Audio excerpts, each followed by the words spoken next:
Good morning, Manong Ted. Good morning, Cha. Manong Ted, Cha, ngayon nga, official ng bubuksan yung 48th ASEAN Leaders Summit. Ngayong umaga yan, mga bandang alas 9 siguro ngayong umaga, inaasahan natin na isa-isang sasalubungin ni Pangulong Bongbong Marcos ang mga heads of state ng lahat ng ASEAN countries para sa welcoming ceremony ng 48th ASEAN Summit. Susundan ito ng opening ceremony ng ASEAN and related meetings. Inaasahan natin na bahagi kasi ng mga seremonyang ito yung traditional na family photo op. Ito yung pagsasama-sama ng 11 heads of state ng ASEAN members para gawin yung ASEAN handshake na tradisyon taon-taon.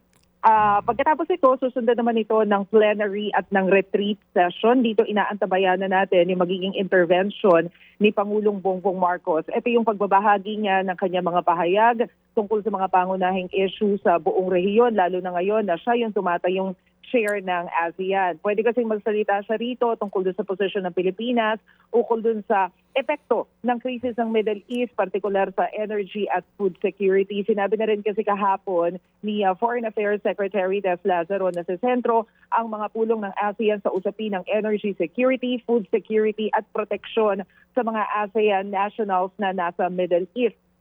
Manong Ted, siya, inaantabayanan din natin kung tatalakayin ng Pangulo bilang chair ng ASEAN yung issue sa West Philippine Sea. Nasabi na rin kasi na hindi ito yung magiging focus ng diskusyon ngayon, pero binigyang tiin pa rin ng Department of Foreign Affairs yung pagpupursige ng Pilipinas para sa maritime security at cooperation sa buong rehiyon. So hintayin natin kung kahit in general mababanggit yan ni PBBM. Mamayang hapon naman, haharap si Pangulong Bongbong Marcos sa isang press conference bilang ASEAN chair at sa gabi, magsasagawa sila ng traditional na ASEAN Summit Gala Dinner para sa lahat ng leader na ito na rin yung hudyat ng pagtatapos ng Leader Summit dito sa Cebu. Maricel, yung Code of Conduct na matagal nang hinihintay sa bawat ASEAN Summit, hindi pa rin matatalakay today. Nako, Manong Ted, mukhang hindi yan yung priority ngayon ng mga ASEAN leaders. Pero ang sinasabi kasi nila, siyempre, possible pa rin naman na ma-discuss yung tungkol sa mga issues ng China, ng West Philippine Sea, at saka nabanggit din ng DFA kahapon yung maritime cooperation, pero mukhang hindi yan yung priority ngayon. Okay, and kung hindi yan priority, yan bang issue na yan, basically, na noon pa hinihintay yung pagkakaroon ng Code of Conduct sa South China Sea, sa West Philippine Sea, no, ng mga ASEAN leaders. Ano ba ang kaibahan nitong ASEAN meeting na ito sa mangyayari sa Disyembre? Ito kasing ASEAN meeting na ito, Manong Ted, ang bahagi lamang dito ay yung 11 na ASEAN leaders, yung mga member state lamang talaga ng ASEAN. Yung gagawin naman sa last quarter of this year, kasama na dyan yung ASEAN Plus o yung mga partner countries natin, gaya ng United States, ng China. Kung matatandaan natin, nung nakaraang taon sa ASEAN Summit din, nabanggit din ni Pangulong Marcos na ang target niya sana this year, ma-convince itong si Chinese President Xi Jinping na siya yung personal na magpunta dito sa Pilipinas dahil malaking bagay daw yon, especially na nakikipag-usap daw tayo tungkol sa West Philippine Sea. Hindi natin alam kung magagawa niya yan na ma-convince mismo si President Xi Jinping na pumunta dito dahil usually yung premier ang nagpupunta sa mga ASEAN Summit. Pero yun ang tinatarget daw nila. And of course, expected natin sa last quarter, mas malaki yung delegasyon kasi darating na rin dyan yung mga representatives from India, Australia, New Zealand, Japan, at yung iba pa nating partners. So ASEAN Plus na ito ang binabanggit mo, ASEAN Plus kasama ng ilang mga economies of the world dito sa November ba ito o December, Maricel? Hindi ko pa sigurado yung eksaktong petsa, Manong Ted, pero last quarter of this year. Pero yan gaganapin na dito sa Metro Manila. Yes, sa Metro Manila na yan, Manong Ted. Alright, and then ito ngayon na magiging hawak kamay nila kumbaga kamo itong photo op na ceremonial, basically, ito na hanggang araw na lamang ngayon ito. Pero may mga iiwan pang mga delegasyon diyan para pag-usapan ang ilang pang mga bilateral agreement ng iba't ibang mga bansa. Yes, ganun nga Manong Ted. Pero yung mga mismong leader summit, ngayong araw lang na ito, pero kasi merong mga smaller meetings na dire-diretso rin naman siya kahit nawala na yung mga leaders. So pwedeng may maiwan dito. Hinihintay lang natin yung confirmation dahil ang dinig natin kahapon, mukhang meron pang ina-arrange na isa pang bilateral meeting si PBBM. Kaya lang kasi wala pang confirmation, so hindi muna natin i-announce. Okay, alam mo Maricel and Chia sa lahat ng mga gantong ASEAN Summit, usually ang mga Pilipino, ang mga kababayan natin hindi interesado, di ba? Kasi nga yung papaano mo maita-translate, maipapahiwatig yung kahalagahan nito sa buhay natin mga Pilipino. Yun ang medyo yung messaging dito ang hindi ganoon nakakarating sa ating mga kababayan. So, ikaw na lang, Maricel, pag-cover mo nito, basically, meron na ba na-accomplish? And today, ano ba ang pwede nating masabi na kahalagahan nito sa usapin ng kabuhayan ng ating mga kababayan? Alam mo, Manong Ted, importante kasi yung nagkikita-kita and yung regular na pag-uusap, especially ng mga ASEAN countries. Ngayon, ang paliwanag ng DFA at ng pamahalaan na meron tayong krisis, siyempre ang pangunahin nating lalapitan yung mga katabi natin na bansa. So dahil meron tayong nahihirapan tayo dun sa mga pagdating sa energy security, for example. So pwedeng mag-usap-usap yung mga neighboring countries ng ASEAN kung paano masusolusyonan to ng sama-sama. In effect, makakatulong doon sa mga ordinary people, especially doon sa energy supply natin. Bago nagsimula itong ASEAN Summit, I think isa doon sa mga pinag-uusapan nila yung pagkakaroon ng stockpile for the region na hindi pa nila na-finalize. So kung magkaroon tayo ng additional stockpile para doon sa buong rehiyon ng stockpile ng petrolyo, mas makakatulong sa atin. At least mas malilesen yung biglang pagtaas ng presyo ng petrolyo kung masasakatuparan nga yan.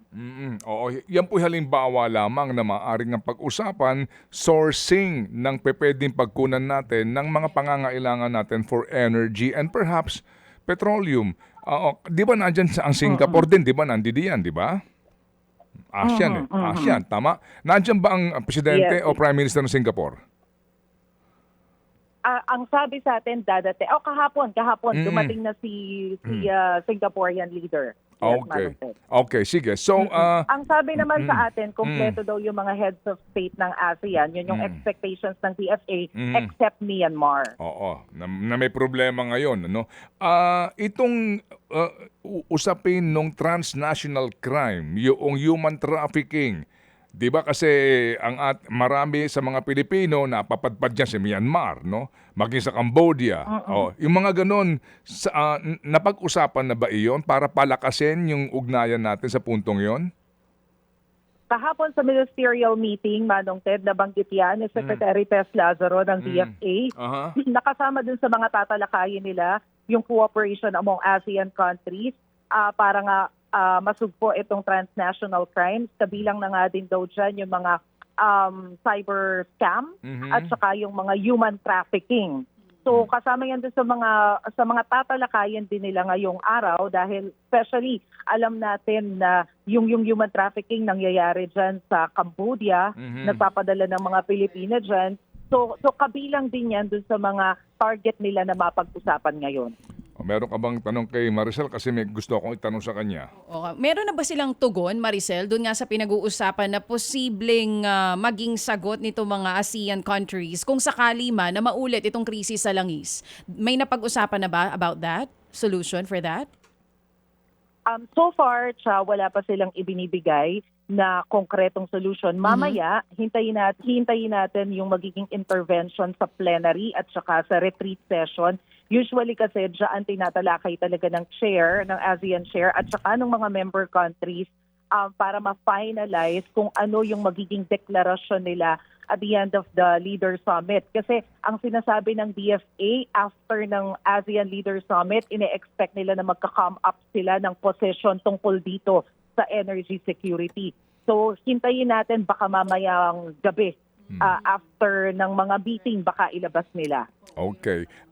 Ma'am Maricel, sasamantalahin ko na ito ha kasi isang Yes, Manong Ted. magandang oportunidad ito ngayon para matanong ka.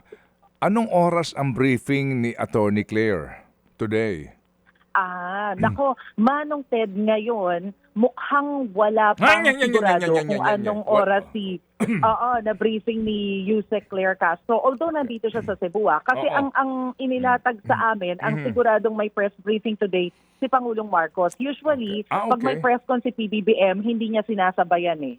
Okay, kung may press briefing si Presidente Marcos Jr., nag-a-advance question ba kayo? Hindi ba pwedeng magtanong outside doon sa mga ina-advance na question?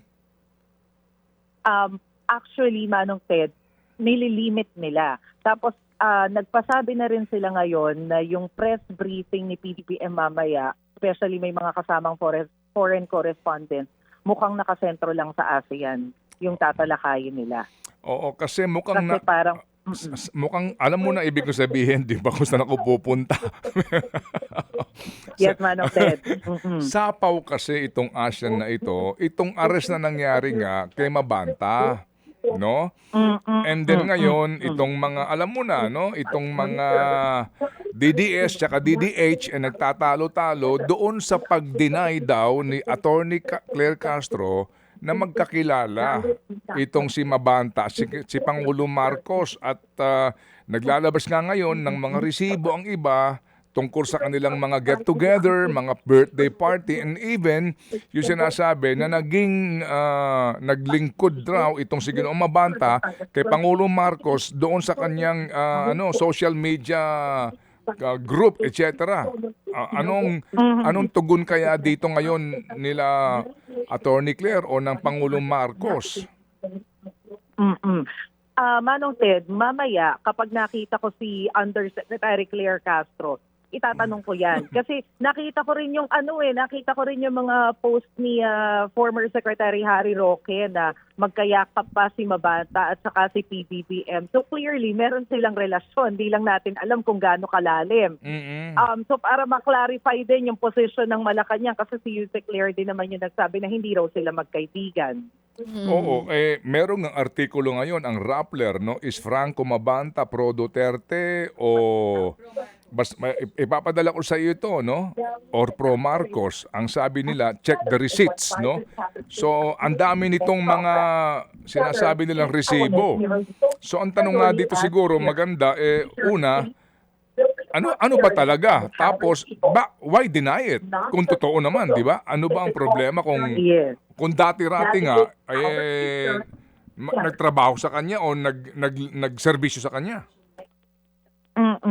Hindi, at saka Manong Ted, ang mapapaisip ka rin talaga kasi parang hindi naman din nakakagulat kung magkasama si Mabanta at saka si PBBM before, kahit alam din natin na naging Duterte supporter siya. Kasi naging magkakampi naman talaga yung mga Duterte at saka Marcos. Unity. Hindi ba? Mismo? Oo, unity. Tama.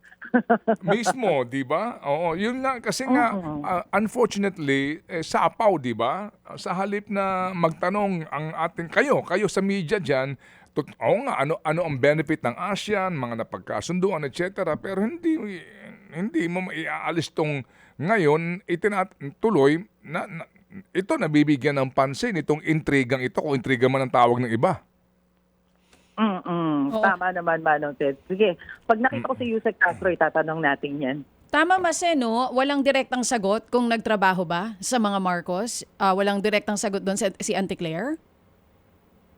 Wala pa. Ang sinasabi niya lang, hindi sila magkaibigan. Oo, yun lang. Oo. So, Well, marami kasing resibo. Hindi, marami din naman kahulugan yung hindi magkaibigan. Totoo naman, pwede kasing naging magkatrabaho pero hindi naging magkaibigan. Pwede yun, di ba? Anyway, ay nako, Maricel. Sige, so Maricel, kung ikaw ba'y hiningian ka na ba ng tanong para kay Pangulong Marcos mamaya?